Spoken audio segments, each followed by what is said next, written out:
Bonjour et bienvenue dans cette nouvelle vidéo destinée aux secondes. Nous allons aujourd'hui continuer sur la géographie et présenter les milieux français. Nous allons commencer avec la présentation du relief. Il vous faut connaître les principaux massifs montagneux représentés en marron sur la carte. Tout d'abord, les Alpes, situées au sud-est du territoire français. Leur point culminant est le Mont Blanc, qui est le point culminant de toute l'Europe occidentale. Au sud, à la frontière de l'Espagne, il y a les Pyrénées. Ensuite, il vous faut connaître le Massif central, qui est une région volcanique un peu moins élevée que les Alpes et les Pyrénées. Le Jura et les Vosges sont aussi des massifs montagneux situés à l'est de la France. Quant au massif armoricain, qui apparaît ici, c'est un massif ancien, mais ce n'est pas vraiment un massif montagneux aujourd'hui car son altitude est très faible. Il vous faut connaître plusieurs fleuves qui traversent la France. Le premier est la Loire, qui est le plus long de France, puis la Seine qui traverse Paris et qui se jette dans la Manche au niveau du port du Havre. Le Rhône qui prend sa source en Suisse et se jette dans la Méditerranée en formant un delta, c'est-à-dire qu'il se sépare en plusieurs branches avant de se jeter dans la mer. La Garonne qui prend sa source dans les Pyrénées et le Rhin qui, bien qu'il soit un fleuve international, passe en France puisqu'il marque la frontière entre la France et l'Allemagne. Ensuite, il va se jeter dans la mer du Nord au niveau de Rotterdam, le plus grand port d'Europe. Pour les mers et les océans, il vous faut connaître bien sûr l'océan Atlantique à l'ouest de la France, qui est le plus vaste des océans qui bordent le pays.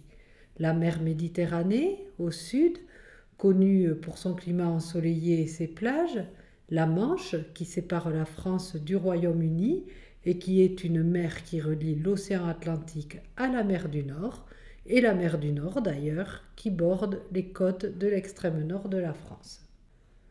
Nous allons continuer avec les climats. Voici une carte des principaux climats de la France métropolitaine. Tout d'abord, le climat océanique, principalement sur la côte ouest au niveau de la Bretagne par exemple. Le climat semi-continental, représenté en bleu sur la carte, concerne les régions intérieures, à l'est de la France, comme l'Alsace et la Lorraine. Entre ces deux zones, c'est un climat océanique dégradé. Le climat montagnard concerne les régions de montagne, comme son nom l'indique, principalement dans les Alpes et les Pyrénées. Et le climat méditerranéen est principalement sur la côte sud-est du pays. Nous allons maintenant voir les caractéristiques de ces climats. Le climat océanique est caractérisé par des températures douces et humides tout au long de l'année. Elles varient généralement entre 5 degrés en hiver et 20 degrés en été. Les précipitations sont fréquentes et bien réparties tout au long de l'année. Les vents marins contribuent à maintenir des températures modérées, évitant ainsi la chaleur en été et le froid en hiver. C'est un climat propice à la végétation. Le climat océanique dégradé, que l'on trouve à Paris par exemple, présente un mélange de caractéristiques des climats océaniques et semi-continentaux. Comme dans le climat océanique, les hivers ne sont pas trop froids et les étés ne sont pas excessivement chauds, mais les variations sont plus marquées entre les saisons.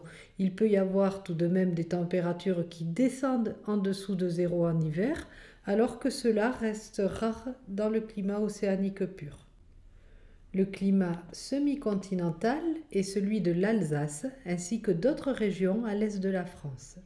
Les hivers y sont généralement froids, avec des températures qui peuvent descendre bien en dessous de zéro, surtout en janvier et février.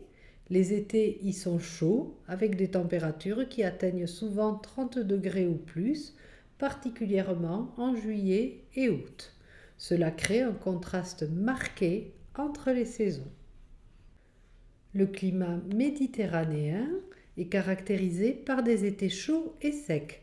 Les températures estivales peuvent être très élevées, souvent supérieures à 30 degrés. Les précipitations sont rares durant cette période, ce qui peut entraîner des sécheresses. Les hivers y sont généralement doux, avec des températures moyennes descendant rarement en dessous des 5 degrés. Les précipitations sont principalement concentrées durant les mois d'automne et peuvent être parfois violentes. Ce climat favorise un type de végétation spécifique qui comprend des plantes adaptées à la sécheresse comme les chênes-lièges, les oliviers, les lavandes, etc. Le climat montagnard en France est caractérisé par des températures plus froides et un niveau d'humidité souvent plus élevé, avec des chutes de neige fréquentes en hiver.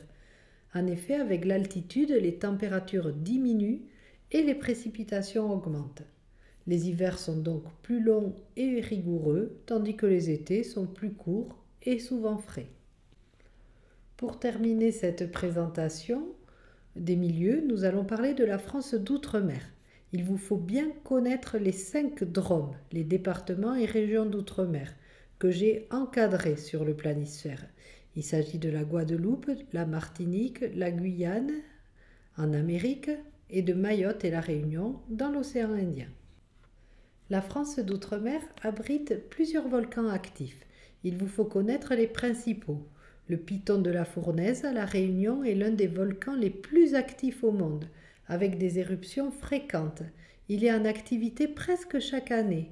Quant au Piton des Neiges, il est le point culminant de l'île de la Réunion, mais il s'agit d'un volcan ancien qui est considéré comme éteint car il n'a pas connu d'éruption depuis plusieurs milliers d'années. La Soufrière, en Guadeloupe, a connu des éruptions importantes dans le passé. La plus récente a eu lieu en 1976. Il est actuellement surveillé pour son activité potentielle, mais bon, ça fait presque 50 ans qu'il n'a pas été en action.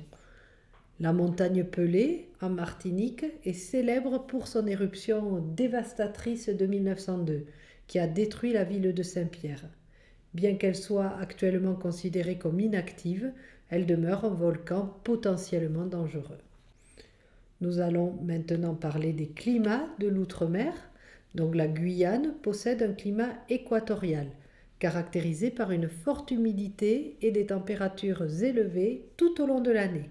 Les précipitations y sont abondantes et se répartissent de manière régulière sur l'année. La Guyane est recouverte en grande partie de la forêt amazonienne, qui abrite une biodiversité exceptionnelle avec de nombreuses espèces de plantes, d'animaux et d'oiseaux. Les autres DROM, à savoir la Guadeloupe, la Martinique, Mayotte et la Réunion, sont caractérisés par un climat tropical, avec une saison sèche et une saison des pluies. Voilà, nous avons terminé cette présentation des différents milieux français. Je vous souhaite de bonnes révisions et je vous dis à bientôt.